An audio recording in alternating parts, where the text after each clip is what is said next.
జీ5 ఉండగా మీ favourite TV shows ని మీరు అస్సలు మిస్ అవ్వలేరు. Complete free. ఇందాకటి నుంచి చూస్తున్నాను. పుస్తకాలు ఫైల్స్ మళ్ళీ మళ్ళీ చూస్తున్నారేంటి బాబుగారు? గాయత్రి గ్రూప్ ఆఫ్ కంపెనీస్లో భాగమైన అన్ని ఆఫీసర్స్ నుంచి పాత ఫైల్స్ అని తెప్పించి వెతుకుతున్నాను నాయని. దేనికోసం? నా అమ్మ హస్త సాముద్రిక రేఖల గురించి ఏదైనా రాసి ఉంటుందేమోనని. ముద్రలు ఒక కాగితంలో ఉండొచ్చు, కానీ దానికి సంబంధించిన సమాచారం ఫైల్స్లో ఎందుకుంటుంది బాబుగారు? ఖచ్చితంగా డైరీలోనే ఉంటుంది. అన్ని డైరీలు వెతికాను, కానీ దొరకలేదు. అన్నీ అంటే అమ్మగారు రాయడం మొదలుపెట్టినప్పటి నుంచి చెక్ చేశారా? చేశాను. అలా కాదు, 1 సంవత్సరం తర్వాత ఒకటి ఇలా చూసారా?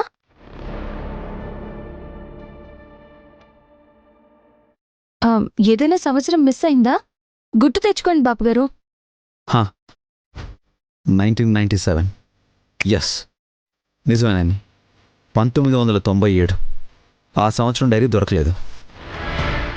అంటే అన్ని డైరీల్లోనూ హస్త సాముద్రికల గురించి అమ్మగారు ఎక్కడా రాయలేదు, ఒక్క డైరీలో తప్ప. 1997. అదెలా మిస్ అయింది?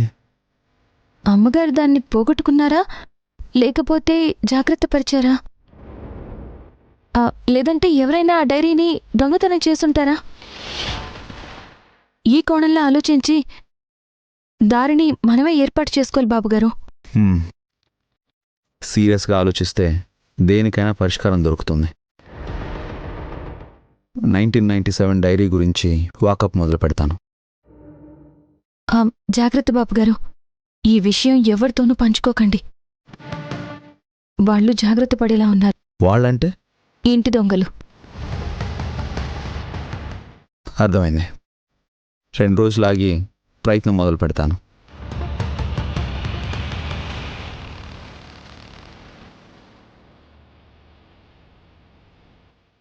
మమ్మీ, మరదల్ని తీసుకొచ్చావా? రండి, కూర్చోండి, కాసేపు మాట్లాడుకుందాం. దేని గురించి బావగారు? ఇంకా ఎందుకు దాచుకోవడం, అందరికీ తెలిసిపోయింది కదా. నా చిన్న కోడలు బంగారమని 10 మందికి చెప్పుకున్నాను, కానీ ఇప్పుడు అరచేయి మాత్రమే బంగారం అయిందని ఎలా చెప్పును? ఈ విషయాన్ని జనాలకు చెప్తే ఊరుకుంటారా అత్తయ్య?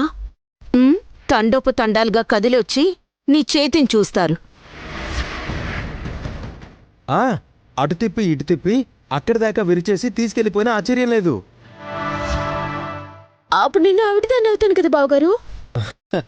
పర్లేదులే, పబ్లిసిటీ పెరిగిపోయి సెలబ్రిటీ అయిపోతావు కదా. భయపెట్టుకురా.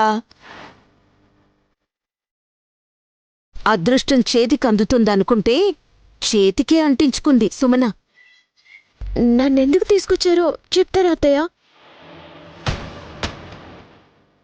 ఎదురయ్యా, నాగా వచ్చేశాడు. హస్త సాముద్రిక రేఖలున్న కాగితం కోసం వస్తున్నాడు. ఎదురెళ్ళకపోవటమే మంచిది, పక్కకు పద. ఆ కాగితం పనికి రాకుండా పోతుంది. నాగయ్య అలా చేస్తాడు డమ్మక్క. అమ్మవారి లీల ఎలా ఉంటే అలా జరుగుతుంది, నువ్వు పద.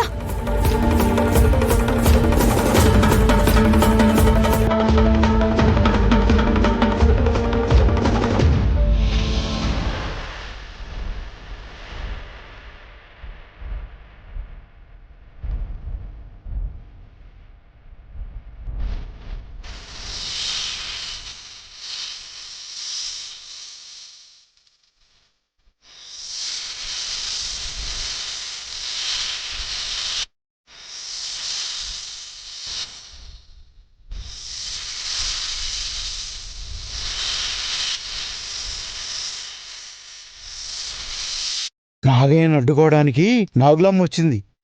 అంటే పెద్ద బొట్టమ్మా. అలా అని వదిలేస్తే సుమన అవస్థపడుతుంది బాబుగారు. పడని వదినా, దురాశ దుఃఖానికి చేటు అని తెలుసుకుంటుందిలే.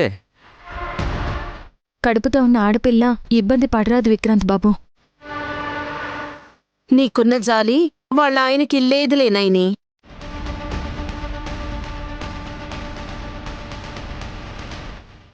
నువ్వే అమ్మవారిని వేడుకుని బంగారు చెయ్యి మామూలు చెయ్యి అయ్యేలా చూడనాయని. వద్దు, ఇలాగే బాగుంది. ఎవరికి లేని ప్రత్యేకత నాకుంటే అందరి దిష్టి నా మీద పడుతుంది కదా.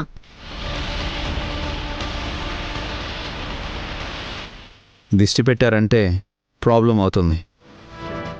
పైగా ఏదైనా సెప్టిక్ లాంటిదైతే నీకే ప్రమాదం. అవును బాబుగారు, ఇలాంటి విషయాల్లో విశాలాక్షి అయితే పరిష్కారం చెప్తుందనుకుంటా. తను రేపే వస్తానంది. అప్పటి వరకు బంగారం అయినా సరే భరించాల్సిందే.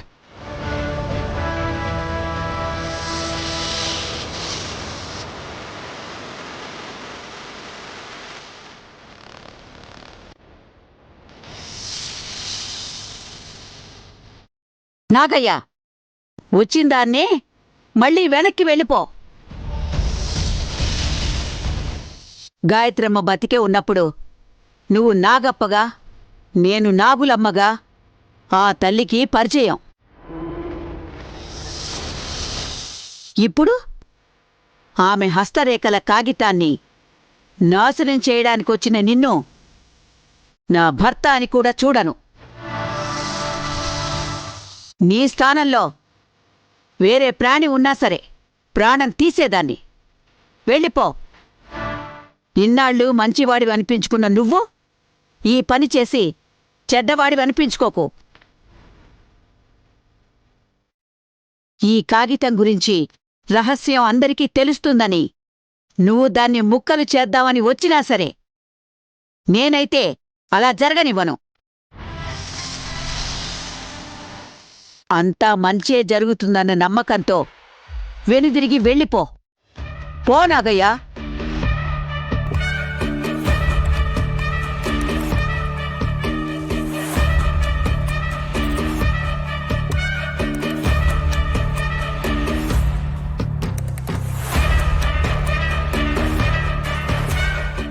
జీ5 యాప్ డౌన్లోడ్ చేసి అన్ని ఎపిసోడ్స్ పూర్తి ఉచితంగా చూడండి.